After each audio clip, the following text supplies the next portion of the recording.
says that everything great and worthwhile in human life is an accumulation of hundreds and sometimes thousands of tiny efforts and sacrifices that nobody ever sees or appreciates.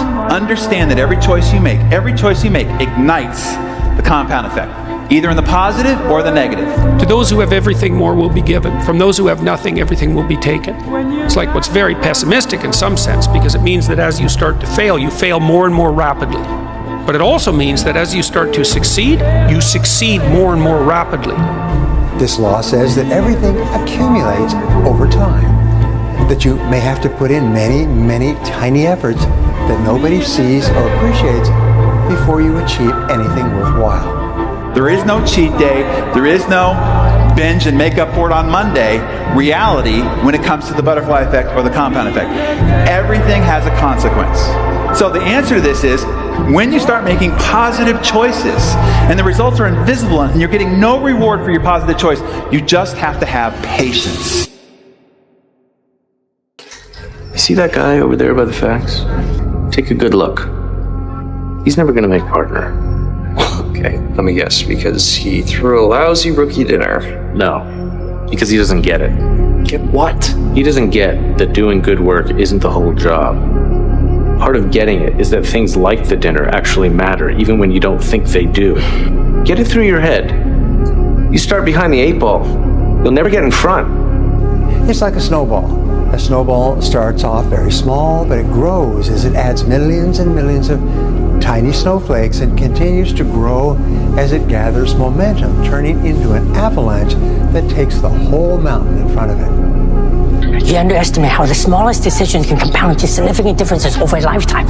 Everything changed for me when I understood this philosophy. Learn to work harder on yourself than you do on your job.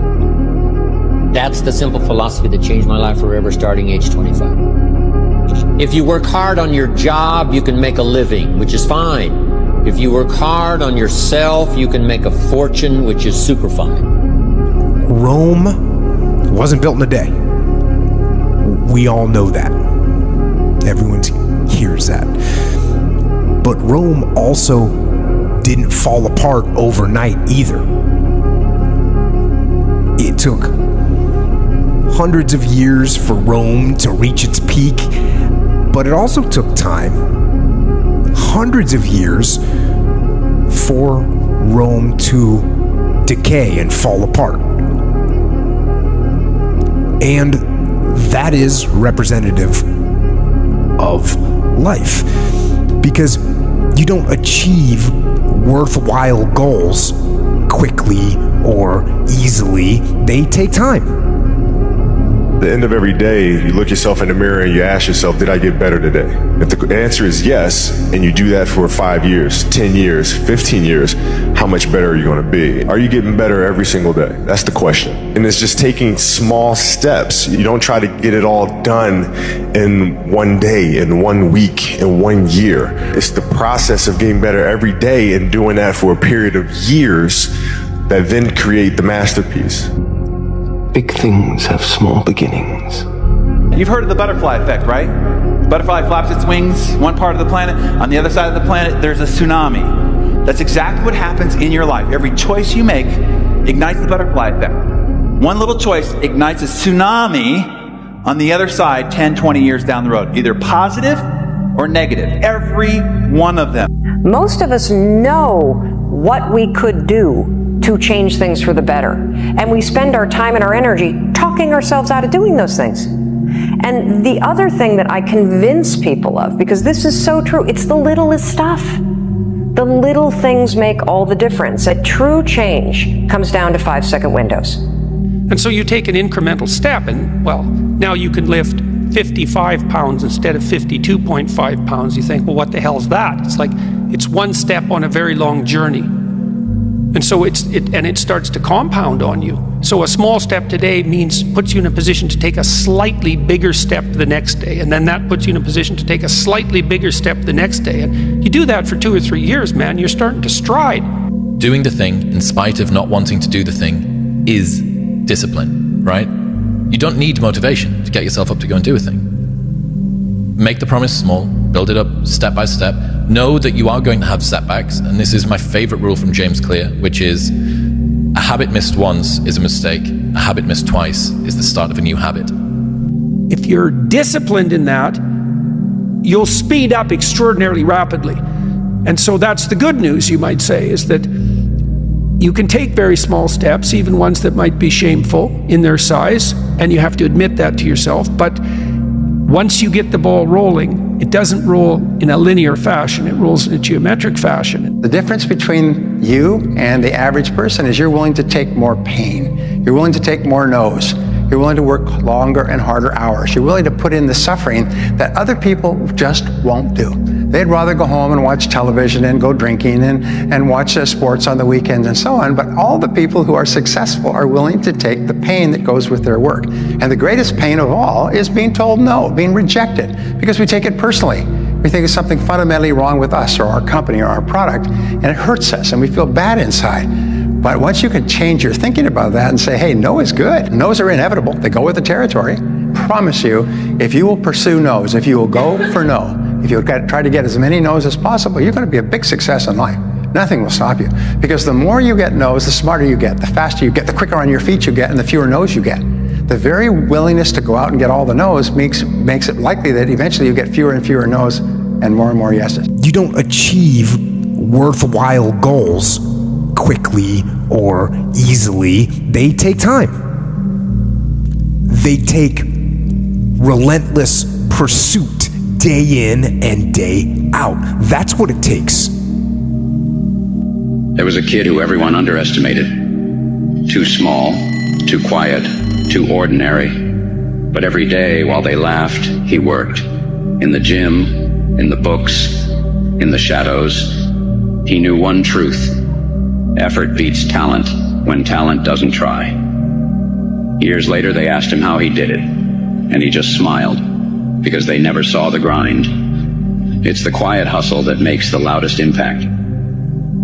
The compound effect reveals the core essentials responsible for the success of every superachiever you will ever read about.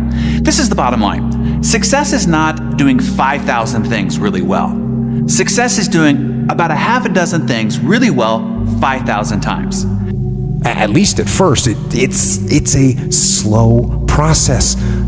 A little slip here, a little setback over there, a little wearing down of discipline and will over time. That's the thing. Success counts.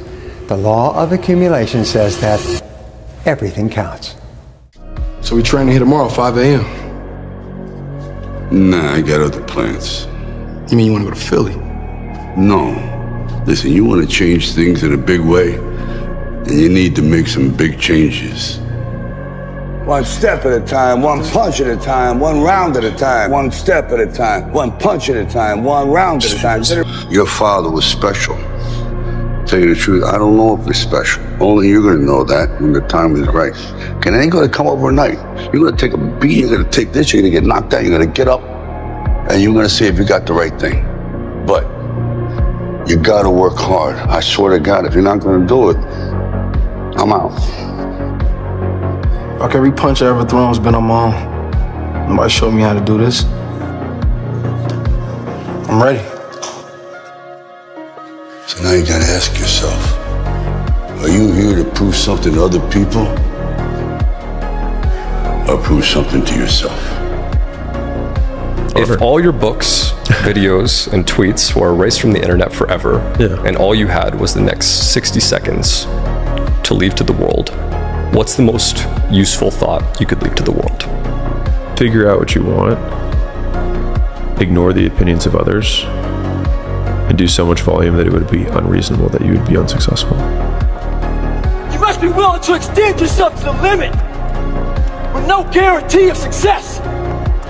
Every day, you must ask yourself, did I do enough? Have you heard the story of the pottery class? So there's there's a teacher and he's got two classes that he teaches. And one class, he says, the only assignment for this whole semester is that you come back with a perfect clay pot. That's it.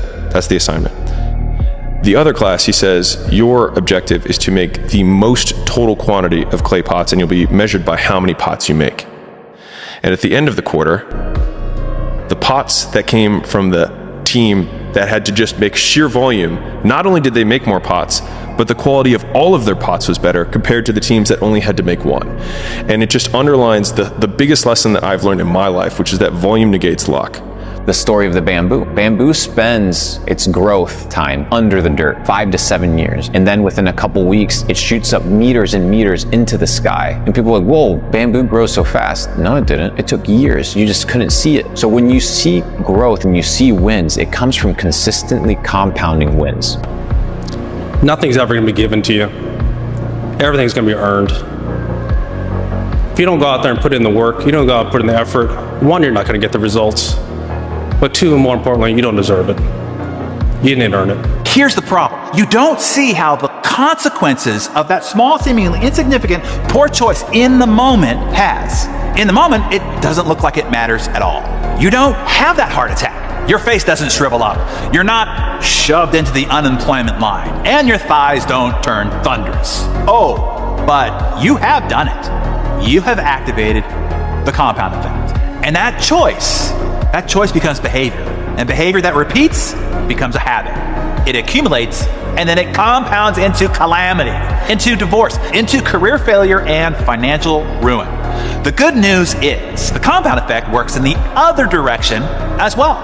You don't need to radically make over your life. You don't need to make quantum leaps of change. You don't need to completely overhaul your personality, your character, and your life.